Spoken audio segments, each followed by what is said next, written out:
Right, we've got breaking transfer news, hot off the press. Michael Bridge coming in with it. What have you got? Yeah, Mike, this is just dropped. So apologies if I'm looking down here. Remember, this is information we have literally just received. Now, it involves Chelsea forward Christopher Nkunku. Is a potential target for Manchester United in this window.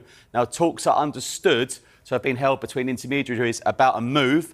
Chelsea do not want to sell Nkunku, but it is thought they would be tempted to do business for £70 million. Now, he's a player United are considering, but they are unlikely to meet the £70 million figure. Now, Bayern Munich are trying to sign the player, but have not been able to agree a deal.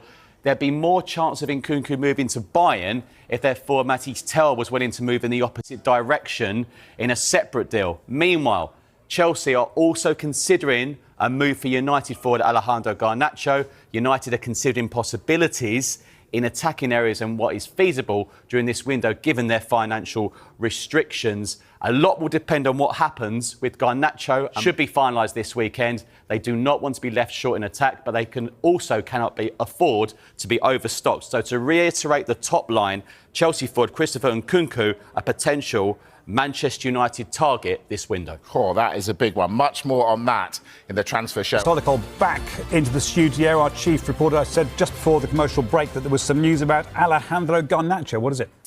Well, Chelsea are considering making a move for the Manchester United player before the window closes. They've been alerted to his potential availability, and he's a player they have been watching very closely. We're being told a move is possible this window or in the summer. But of course, Chelsea would only proceed with a potential deal at the right price and on the right terms. And I think one thing that is actually quite important is that relations between Chelsea and Manchester United at the highest levels are very, very good. So I'm sure that if Chelsea decided that he was a player they wanted to sign, they could pick up the phone to Manchester United, see if he was available and try and do a deal at the right price. Manchester United have reportedly made an offer of around £34 million to sign Sporting CP midfielder Morten Hjulmand, according to a report from Italian outlet Calcio Mercato. After bringing in reinforcements to help strengthen their attacking options, attention could now turn to adding players in other positions. Matheus Cunha and Bryan Mbeumo were the first to arrive through the door at Old Trafford, but we could see the Red Devils be in the market for another player in the middle of the park. Christian Eriksen left the club in the summer following the expiration of his contract, while speculation has regularly surrounded the future of Casemiro. Givmesport sources have also claimed that Tottenham Hotspur have been in touch with United over a possible move to sign Kobbie Mainoo, meaning Amorim could be short of options over the next few weeks if any deal progresses. According to a report from Calcio Mercato, Manchester United have made an offer of around £34 million to sign Sporting CP midfielder Hjulmand. The Danish international has a release clause of around £69 million in his contract, but Sporting are believed to be willing to do business at around £43 million. Hjulmand, described as an absolute monster by journalist Zach Lowy, is no stranger to Manchester United manager Amorim, with the duo working together during their time at Sporting.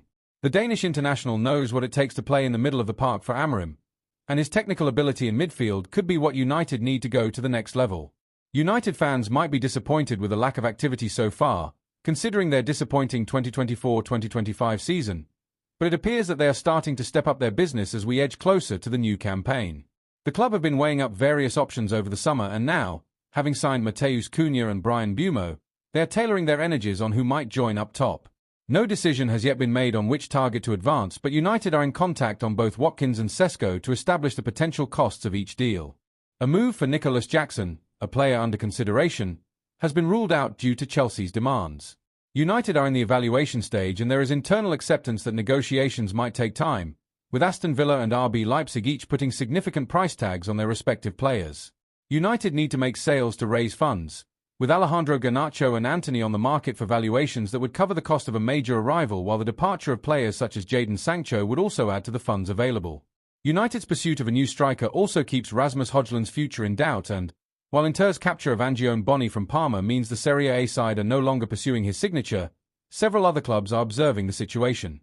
United are in the process of weighing up Watkins and Sesko for their contrasting styles, suitability to Ruben Amorim's team, and financial outlay.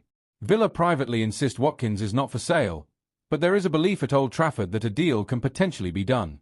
United would not countenance the £60 million Villa demanded from Arsenal in January, given Watkins is 29. But they might look to find an agreement at £40 million to £45 His age means he could have a limited time left at the top level, and there is little resale value. But Watkins would fit the bill as Premier League proven, which Amorim confirmed was a factor in the moves for Cunha and Mbeumo. Watkins has 75 goals in 184 games for Villa in the Premier League, reaching double figures in each of his past 5 seasons, and is seen by some at United as the transfer target most likely to be a reliable source of goals in England's top flight. Watkins registered 24 goals and assists in the Premier League during the last campaign, behind only Alexander Isak, 29, and Erling Haaland, 25, among strikers. He also has a pre-existing relationship with Mbeumo from the 2019-20 campaign at Brentford. The pair hit 40 championship goals between them, with Watkins at centre-forward and Mbeumo as a right winger. The cost of recruiting Sesko would be higher. When he signed his new contract in 2024, it came with the understanding that if an elite club, by his definition, offered in the region of €80 million to €90 million, £69 million to £78 million, Leipzig would allow him to leave. Arsenal ended up walking away from a deal after finding talks difficult and the overall expense too great. United have 3 times looked at signing Sesko, though, dating back to when he was a 16-year-old at Domzale, and he is viewed as having a high potential ceiling.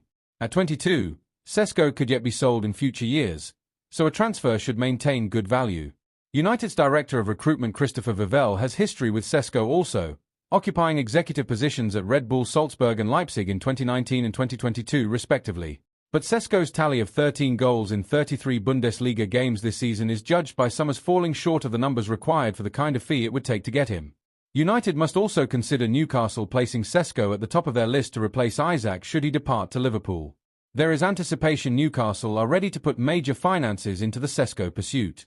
Complications for Watkins are that Villa would need a replacement, and in good time, but United must balance with outgoings and clubs are expected to wait before progressing their interest on players, such as Chelsea with Garnacho, even if Amorim warned off clubs who may be anticipating a deadline day deal.